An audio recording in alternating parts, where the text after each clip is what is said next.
Hello, everybody. Welcome to Exploring Sunday Scriptures for July the 1st, 2025. These are the scriptures associated with this coming Sunday, the first Sunday in July, July the 6th, 2025. If you're going to be joining us remotely on this Sunday, I encourage you to remember that it is a communion Sunday, so you want to have some things nearby so that you can participate in all of the liturgy that is part of our experience. So some juice and some bread or a cracker nearby so that as we come to Eucharist, you also are able to commune alongside of the congregation as you are a part of the congregation even when you are worshiping remotely. Now, we are continuing our series through the summer, The Ordinary People of the Bible. And so looking at some figures, some of these are going to be more well-known. Our first figure certainly was the figure of Moses. Some are going to be less well-known or very minor figures or appearing in only small places, but give us an opportunity to really explore their faith and why they are significant and why they are mentioned at all. The figure that we have today may or may not be a figure that you know. It's contained within all of 14 verses of an earlier book of the Old Testament, Joshua.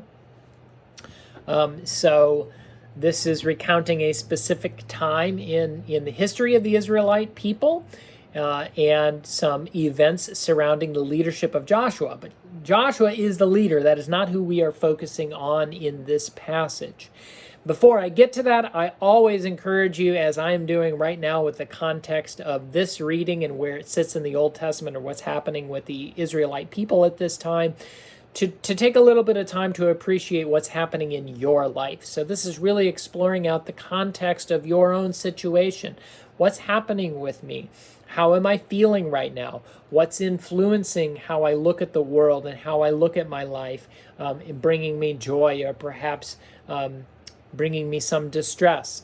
And I've said in the past, a great activity to kind of see how much really is going on as you approach God-inspired word and worship is to pause this video and get out a piece of paper and start to write down those things. And it can be upcoming medical appointments, or it can be travel, or what's for supper tonight. But all those things really do influence how it is that you experience God's inspired word.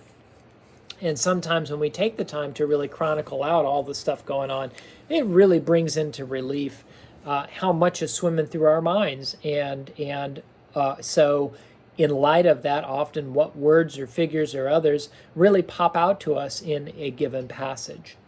So our passage this week, as I said, comes to us from Joshua. This is the second chapter of Joshua, so it's quite early in that book. Joshua is right before Judges. In the Old Testament. You can look it up. It's not a hugely long book. It's a little bit long, but not hugely long. Now, as I said, Joshua is the prominent figure, so we are looking for the ordinary figure in this. I'm going to give you a clue to begin with anyway, or I'm going to tell you outright.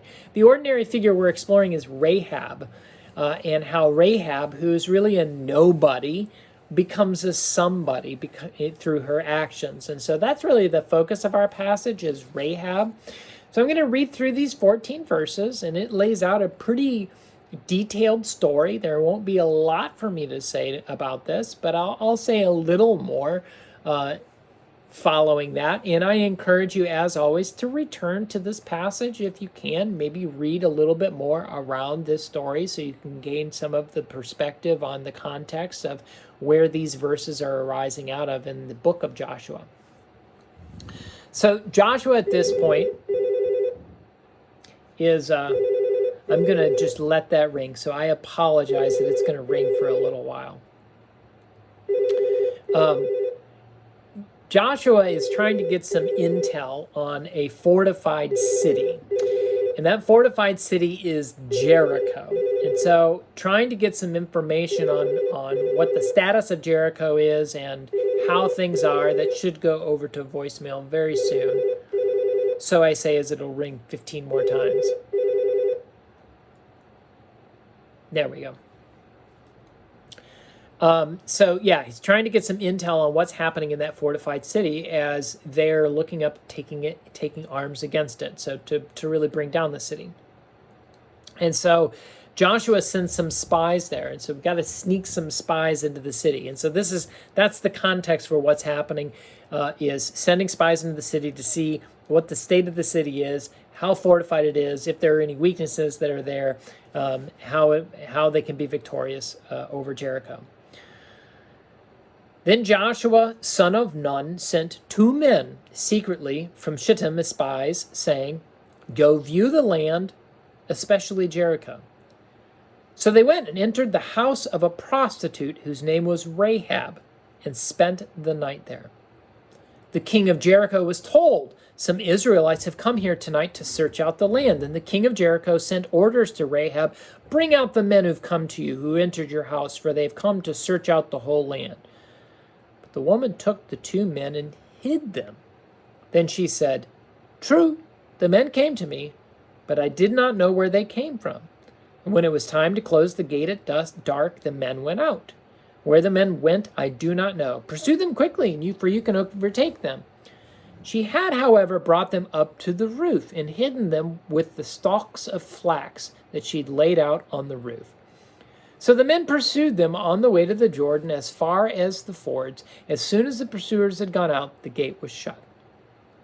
Before they went to sleep, she came up to them on the roof and said to the men, "I know that the Lord has given you the land, and that dread of you has fallen on us, and that all the inhabitants of the land melt in fear before you. For we have heard how the Lord dried up the water of the Red Sea before you when you came out of Egypt, and what you did to the 2 kings of the Amorites who were beyond the Jordan, to Sihon and Og, whom you utterly destroyed. As soon as we heard it, our hearts melted, and there was no courage left in any of us because of you. The Lord your God is indeed God in heaven above and on earth below. Now then, since I have dealt kindly with you, swear to me by the Lord that you in turn will deal kindly with my family. Give me a sign of good faith that you will spare my father and mother, my brothers and sisters, and all who belong to them, and deliver our lives from death." The men said to her, "Our life for yours. If you do not tell this business of ours, then we will deal kindly and faithfully with you when the Lord gives us the land." So it's a great little story. It's very complete in and of itself. I don't feel like there's a lot of confusing things here. I will share some things, however, which includes why did they go into the house of Rahab? Well, the house of a prostitute would not have been in a place of prominence in the city in the first place, and it seems as though that house actually was on the wall or near the wall of the city, so it may have been convenient. But the other thing is, going into the house of a prostitute would not really have put them under suspect, because a house of prostitute was somebody who sold their body sexually. Now, why was Rahab a prostitute? We have no idea, but most of the cause of prostitution at that time was the result often of a husband who had died and not having a means of income. If you did not inherit, or if nothing was left, then you were left to try to figure out how to make ends meet for yourself and your family. And unfortunately, that often resulted in women particularly using their bodies to do that. So that's probably the case with Rahab, but we don't have background on why that is, why she is a prostitute. So 2 men entering her house wouldn't have been suspicious, but 2 men entering the house of a woman who had a husband and whose husband was gone would be suspicious. Nonetheless, it did apparently bring up some suspicion for some reason. Maybe it was their attire, maybe it was just rumors going around, who knows? And so this comes to light to the king of Jericho. The king of Jericho then asks Rahab to bring the men out. So we know 2 men went in there to have to do some things, and we've heard these men are Israelites, so bring them out. And this is in light of the fact, as Rahab reveals later, that there's a lot of fear among the people because of the sense of how God is with the Israelite people. And so what's going to happen to Jericho, the king of Jericho, and the people of Jericho? And we have Rahab responding as this demand comes to her house. She hides the men, She hides them on her roof where it says the flax was. So this was drying out that crop on the rooftop. So most likely they hid underneath bundles of flax that were up there, is likely the case. And it says stalks of flax that she had laid out on the roof. So they were laid out there to dry in the sun. So that's how she hid them. And her remark was, yep, there was 2 people that came. I don't know where they came from. This is kind of using her profession. I don't know where they came. I didn't ask questions. That's not my job, is to ask questions. But when it got to be dark and the gate was going to be closed, they left. And so there's a couple of times that we see Rahab lying, actually, telling things that are not true, that are false. Number one, that the men left. Secondly, that they left through the gate before dark. And third, she says, if you pursue them, you probably can catch up, which is untrue as well.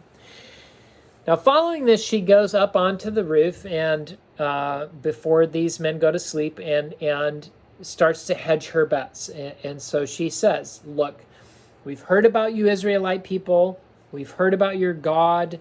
We're in fear before you. I have hidden you. I've done my best for you, as I have dealt kindly with you. If you'll promise me, if you'll swear by your Lord to deal kindly with me and spare my father, my mother, my brothers and sisters, and all who belong to them. So it's clear that Rahab doesn't seem to have any children herself. And deliver our lives from death, make that promise to me. And they promise. Now, I think there's a couple of things to remark on about Rahab here. She uses her intellect to problem solve, sees that there is going to be a different future, secures her own future by way of what she chooses to do, which also in some ways is going to secure a different future for her, one in which she doesn't have to sell her body, so she can leave behind prostitution. So we could say among the evils that are perpetrated here, we would know that adultery, prostitution, is something that is not good according to the Old Testament.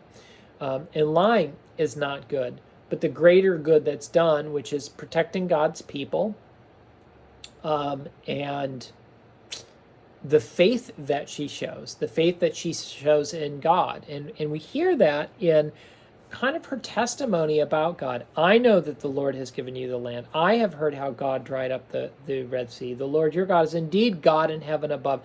There is a proclamation of her faith here. And we say faith saves. And you could say Rahab is an example of a faith that saves. She sees that this God is a God who saves. And so that is the hedge that she makes in this, is this God who saves is a God who can save me, even though I do what I do, and can save not only me, but save my family. But ordinary, even less than ordinary in the sense of how we would generally think of people that have this vocation, that are forced into this reality. And yet here it is that we have such an expression of faith in that person, and that faith changes their lives. It saves their life. So that's our scripture for this week. We are splitting it in 2 pieces. So we have the first 7 verses and then the last 7 verses split by the hymn, just to kind of break up the passage a little bit, kind of make us anticipate what's going to happen as we continue to explore these ordinary figures of the Bible. And that will continue in the many weeks to come. And so stay tuned for whoever is next. I look forward to being with you in worship this Sunday. God bless you. We'll talk to you soon. Bye-bye.